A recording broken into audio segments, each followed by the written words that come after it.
सूरज ग्रहण वक्त कदीम से लेकर दौरे हाजिर तक एक बहुत दिलचस्प टॉपिक रहा है। ग्रहण सूरज का हो कि चांद का रब्बे ताला की बड़ी निशानियों में से एक है। वक्त कदीम से इंसानी दिमाग में नस्ल दर नस्ल ट्रांसफर होने वाली कुछ अनोखी और बेबुनियाद तोहमात ने ग्रहण को कुछ और भी दिलचस्प और पुरस्कार बना दिया। इन तोहमात का जिक्र हम कुछ हवालों से करेंगे, लेकिन पहले थोड़ा जान लेते हैं कि सूरज ग्रहण होता क्या है। सूरज ग्रहण इस वक्त होता है जब चांद जमीन और सूरज के दरमियान से गुजरता है और चांद का साया जमीन पर पड़ने की वजह से अंधेरा सा छा जाता है। वैसे तो चांद का आकार सूरज के मुकाबले में 400 गुना छोटा है, मगर जमीन से जितना फासला चांद का है, इससे 400 गुना फासला सूरज का है। इसलिए चांद और सूरज जमीन की सतह से एक जैसे ही दिखते हैं। इसी वजह से सूरज चांद के पीछे छुप सकता है। मतवाजी लाइन होने की वजह से सूरज की रोशनी जमीन पर नहीं पहुंच पाती।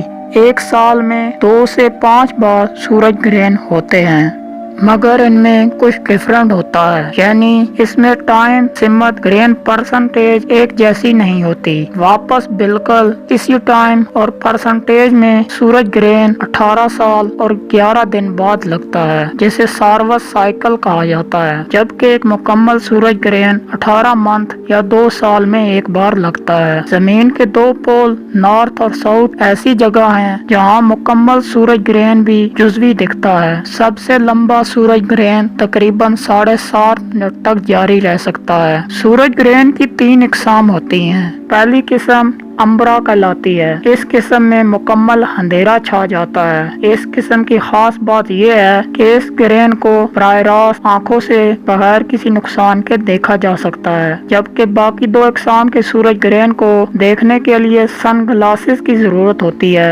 अब बात करते हैं सूरज ग्रहण के मुतालिक तोहमात की। कहा जाता है सूरज ग्रहण के दौरान इंसानी जिंदगी और उसके जिस्म पर काफी साइड इफेक्ट पड़ते हैं। खासकर हामला खवातीन के बारे में ये बात मशहूर है कि हामला खातून दौरान ग्रहण चलने फिरने या खड़ा होने से हमल गिर जाता है, या किसी तेज धार छुरी वगैरह से कुछ काटने से उसके पेट में मौजूद बच्चे को नुकसान हो जाता है, यानी बच्चा माजूर या मर जाता है। बाज लोग तो इस बात को भी मानते हैं कि दौरान ग्रहण अगर हामला खातून का शोहर भी कुछ काटने या चीरने फाड़ने का काम करेगा तो उसका बच्चा माजूर हो जाएगा। ऐसी कई बातें और भी मशहूर हैं। इन बातों को अगर इस्लाम के हवाले से देखा जाए तो ये सिर्फ मन गढ़ंत बातें हैं। जब आप सल्लल्लाहु अलैहि वसल्लम के जमाने में ग्रहण लगा था और उसी दिन आप सल्लल्लाहु अलैहि वसल्लम के बेटे इब्राहिम की पैदाइश के बाद वफात हो गई थी, तो जमाना जahलियत के अरबों ने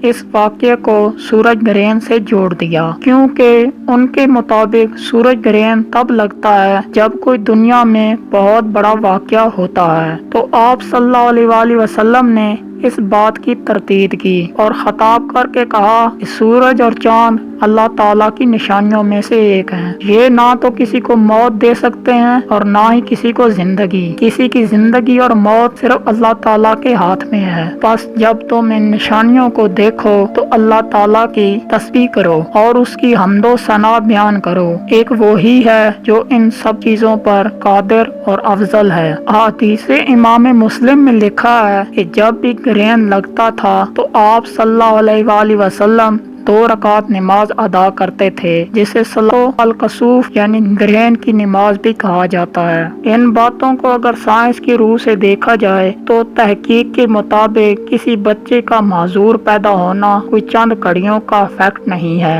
बच्चा माँ के पेट में तकरीबन 9 मंथ में क्रिएट होता है और बच्चे की बॉडी लैंग्वेज का सारा डेटा उस पर्व में होता है जिससे बच्चे के बनने की इब्तदा होती है। ये डेटा नुमा DNA माँ बाप के विरासती सिस्टम से निकलता है। जिस स्पर्म की एक्टिविटी स्ट्रॉन्ग होती है, इसमें पाए जाने वाली कोई माजूरी या बीमारी एक विरासती हिस्सा है, ना कि ग्रहण जैसी साइड रोल एक्टिविटी।